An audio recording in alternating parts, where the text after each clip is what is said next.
In the mid-1980s, a manufacturing consultant from the United States traveled to Toyota's main production facility in Toyota City, Japan.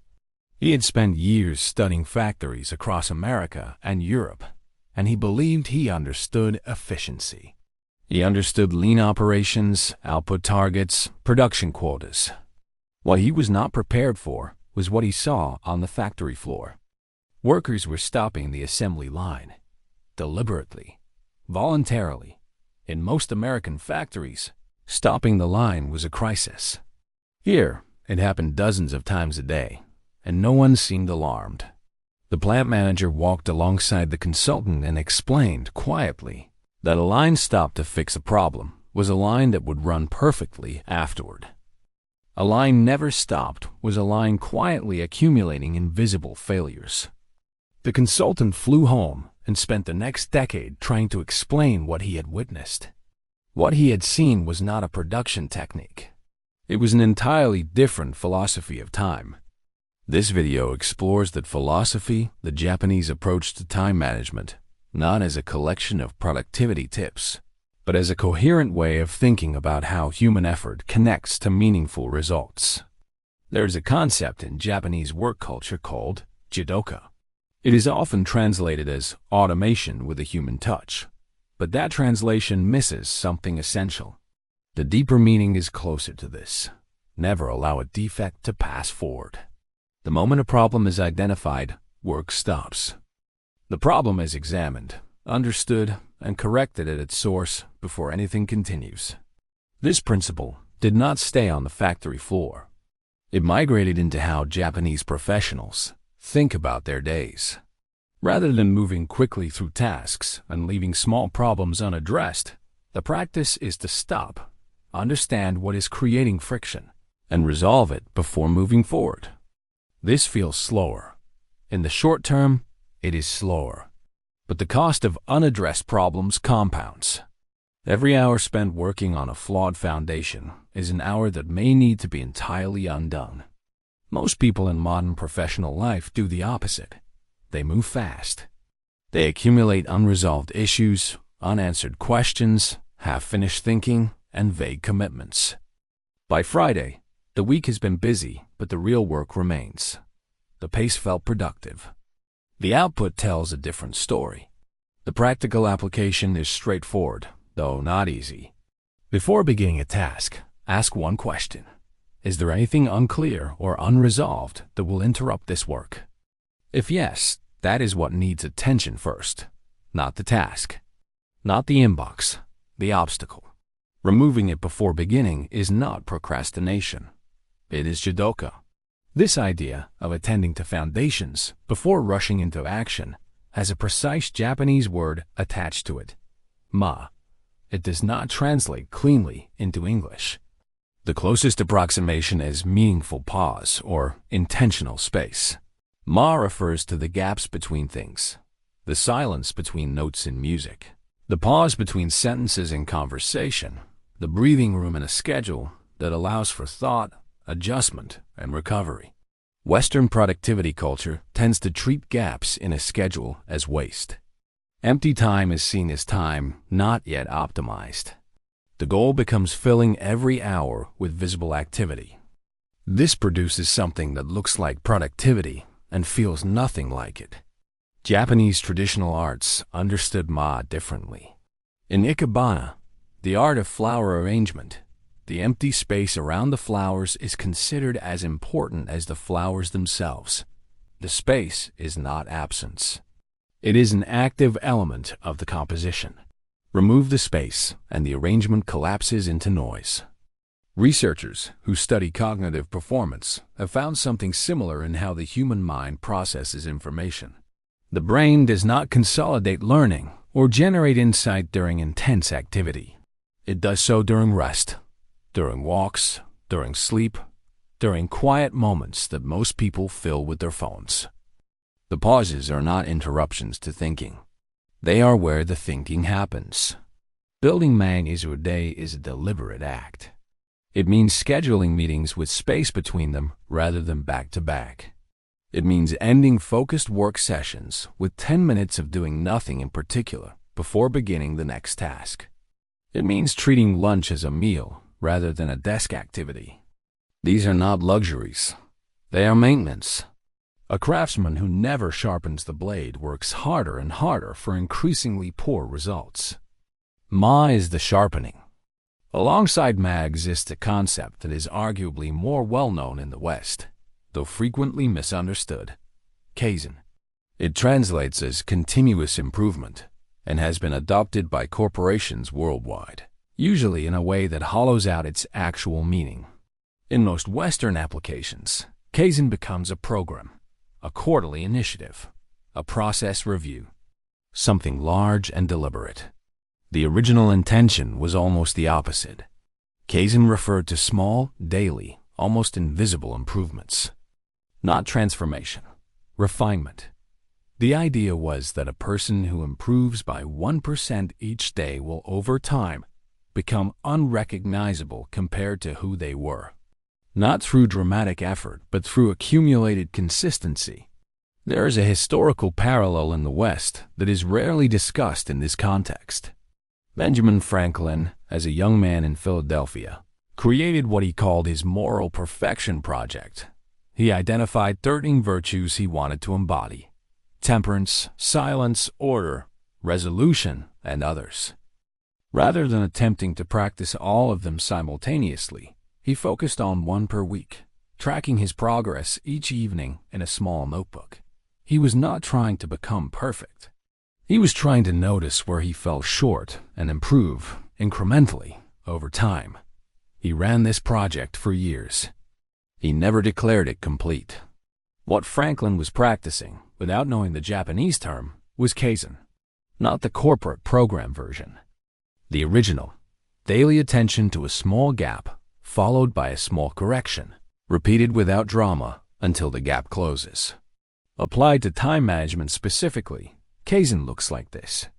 At the end of each workday, before closing the computer, a person takes 5 minutes to review what was planned and what actually happened. Not to judge, but to notice.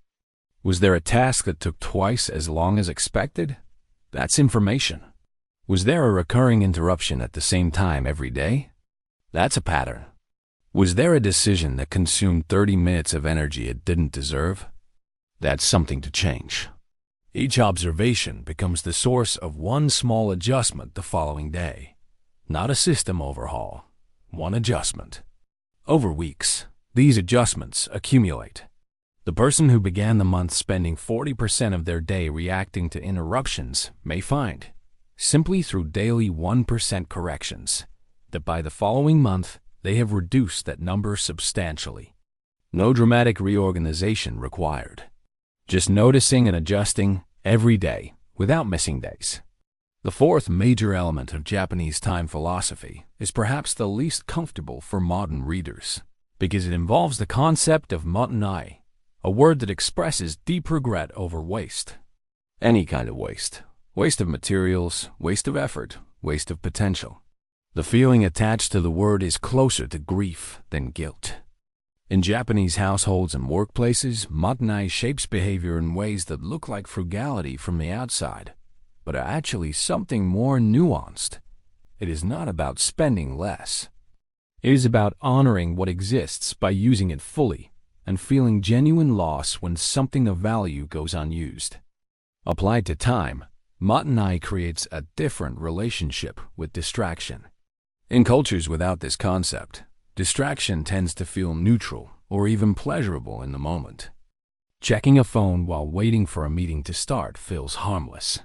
Watching one more video before bed feels like relaxation.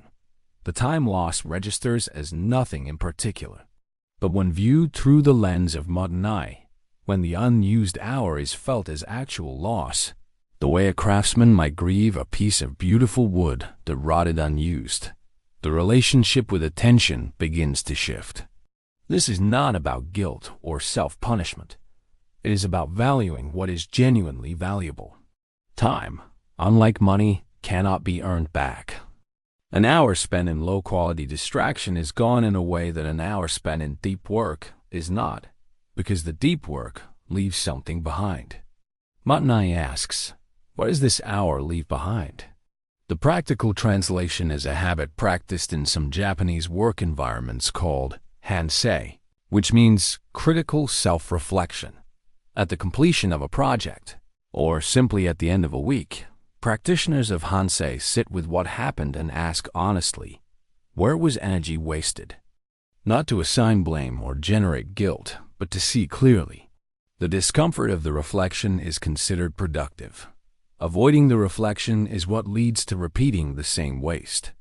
A simplified version of this for daily use requires only a journal and 10 minutes at the week's end. Write down 2 things: what you wish you had spent more time on and what consumed time that left nothing behind. Over several weeks, patterns become visible, not because someone imposed a system, but because honest observation reveals what observation always reveals: what actually matters to the person doing the looking. What ties these 4 concepts together, jidoka, ma, kaizen, and matanai, is something that doesn't have a specific Japanese term, but is perhaps best described as a relationship with time that treats it as substance rather than measurement. Most productivity systems in the West treat time as a container: 60 minutes, 24 hours, 7 days.